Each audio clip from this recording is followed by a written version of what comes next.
Good morning, everybody. Quirk here. This is the morning drive.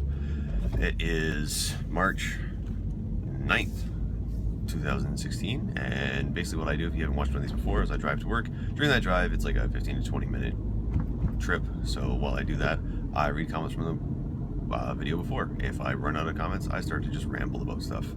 So, yeah, that's pretty much how this works. So, without further ado, let's read the first comment here as I get to a stop sign and how much cars I have to go by. Marcelo M. Despot asks, oh, she was cute. I don't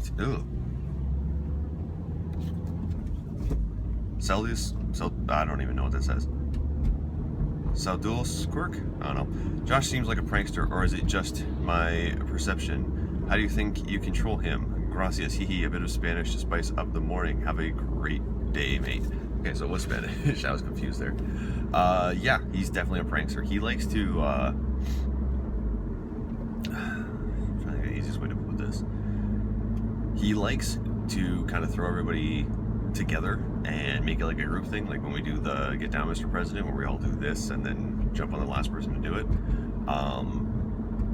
He's also a big fan of getting other people to help him because he doesn't like to be the only person doing something. Like there was one day that I gave him a wet willy because I'm mature like that, and he was just like, I'm gonna get you back. I was like, I know, you probably will. So then Steve calls me into a room, and I walk in, and I was like, what's up? He's like, I don't know, I was just told to call you into this room. I was like, what? And I turn around, and Josh is right behind me, Charlie worse me. So I was like, okay, so this is how it's gonna play. So he is definitely a prankster. How am I gonna prank him? I do it often enough. I get him with little things like what willies. I got him a couple times with Get Down, Mr. President, so I don't know. There's those, but I'm sure there'll be something else later. Gatorade.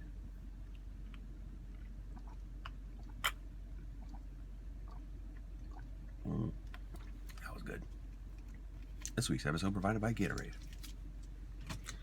Alright, next question. Comment, possibly, is from Brad Davidson. I was listening to you driving to work while I was driving to work. Would you call that Quirkception? I don't know. Maybe. Speaking of which, how do you feel about Leo getting his Oscar and the coincidence that it was just after he grew a beard? I think he deserved it. I think it's good that he finally got it. I also think the internet's going to be upset because now they can't be like, oh, he didn't get his Oscar. We can't keep like beating that dead horse. So, and yes, I'm 100% guaranteed that it's because he grew a beard, because I'm trying to think of any other role that he was in that he got nominated for that he didn't have like a big, huge beard in the movie. There's been movies where he's got like a nice little trimmed, like, I don't know, it would be a beard, but it was just it was too well taken care of. It was nice to see him actually just completely, like, Bear Grylls his beard there, so it was nice to see. Thought of something that was funny where it was just like he finally got his Oscar for playing a guy who was out in cold weather and got attacked by a bear, or as people in Alberta like to call it, a Tuesday afternoon. I was like, yeah, that's awesome. Ugh. Now I'm finally on the highway. Okay. So, yeah, I'm happy that he finally got it. I think he deserved it. I think he deserved it for a couple of other roles, but I don't know. It's nice to see that he finally got his Oscar. So he's probably on cloud nine.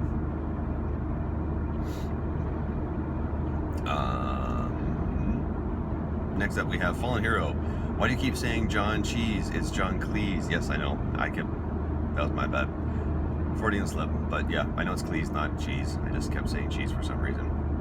It's the letters and the way that they looked when I was reading them that I was just like, oh, cheese, cheese, cheese, cheese, cheese, cheese, cheese. And then afterwards I was like, that was an L. It's Cleese. I didn't actually know the actor's last name. I was just going by what you guys wrote. But no, I totally just read it as an H, not an I or an L. Bjorn Leo.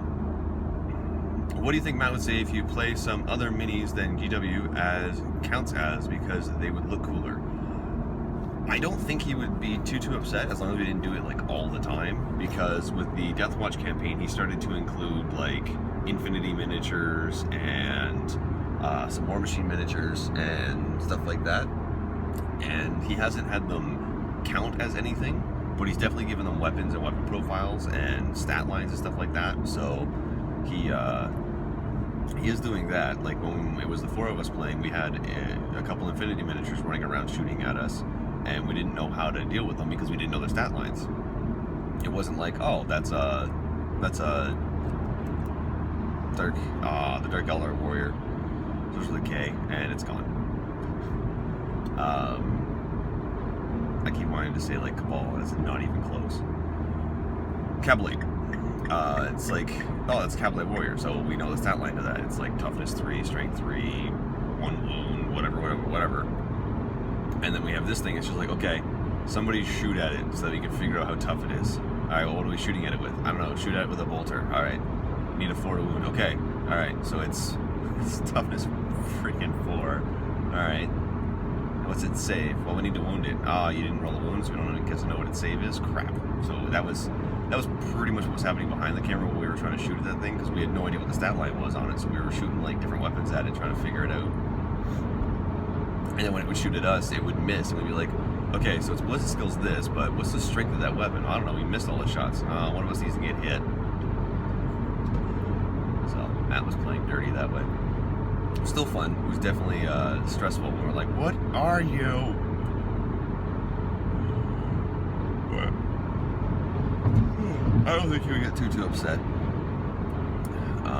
There was the Apocalypticon a while back where people were actually bringing custom built models, or if the guy watches this video, I'm going to apologize right now, but one guy brought in loofahs to proxy in as drop pods for Tyranids. I forget what they're called. It's like I don't know, it's gone. It's early, I can't remember stuff, but it's one of those, and they landed all over my Emperor Titan. I'm like, oh, and at one point I walked by after like we were taking a break, I looked at it, he has all these loofahs all over him. It's like, it looks like he's taking a bath. So it was still fun, but I know Matt was really excited to film it, and then it had loofahs all over, and he's like, oh, well, I'll film it less now. I'm like, no, I worked so hard on that.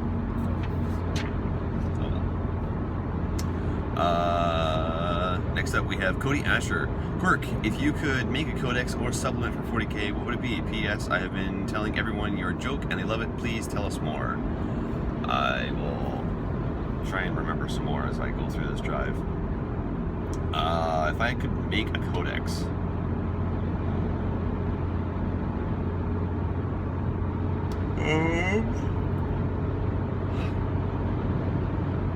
You know what?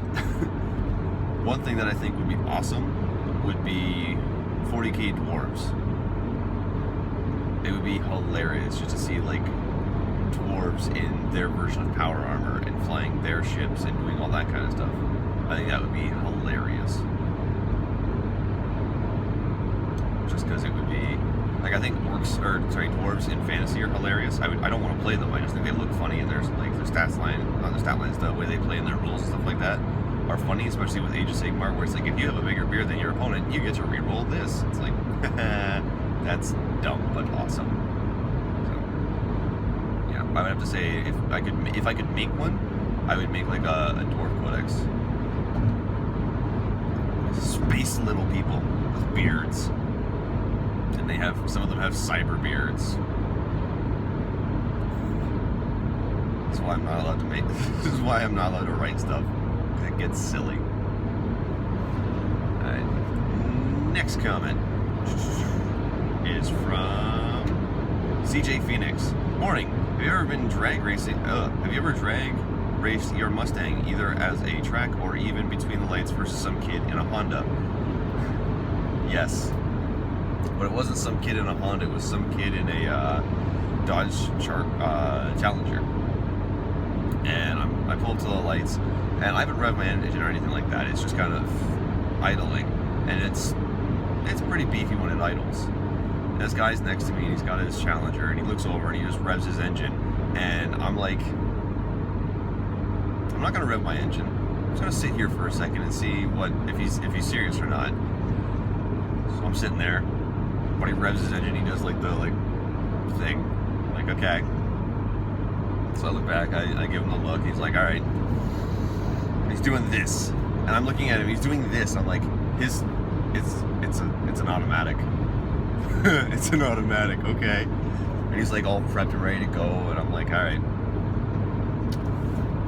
So first gear in my Mustang is useless. I literally use it to get the car rolling. Then I bunch it into second, and I am lucky if it doesn't spin out. So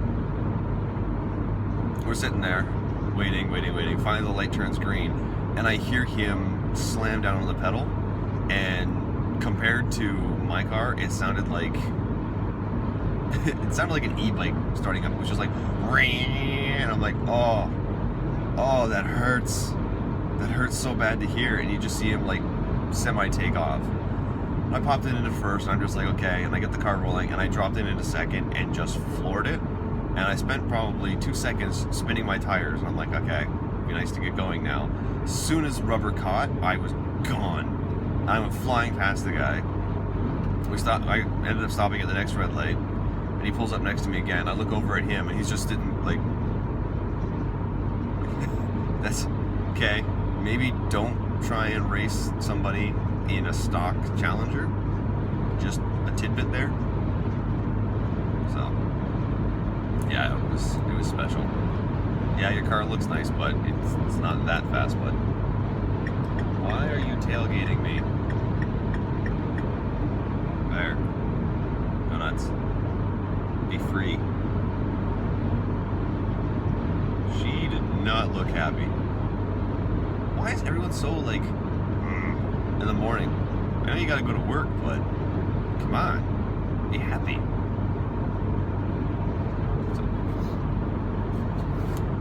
But don't get me wrong, I do like Challengers. They're one of my favorite cars, but there's certain rules. One of them is do not race when your car is like the cheapest and stock version of that car. Next up we have Anthony Yates. Quirk, warning, do you have any idea why Forge World does not do Space Wolves in 30K? I mean, we all know they were there, so why not even in the army lists? I think it's because they don't have any miniatures for it. Like, it's a store, right? So their whole thing is that they have to try and sell stuff. And if they don't have any type of product for it, they're not going to advertise it. They might come out with one, but I still think that like the way they've been kind of selling off a lot of their stuff is here's the custom shoulder pads, here's the custom helmets, here's the custom like chest pieces that have all the iconography, but they haven't really done anything that shows off that particular legion. It's all in the paint scheme. Like if you think about the difference between say Death Guard and World Eaters, it's the exact same model. It's just different paint schemes, and that's why you're seeing the difference there. Like, yeah, you can get the shoulder pads, but the thing is, the way, for example, Chris does it, where he's painting up all the legions for everything, they look like completely different models because of the paint scheme, and that's why they look like the different legions, but they all have the same, they're all the same model, just with a different, like, design or different iconography on their shoulder.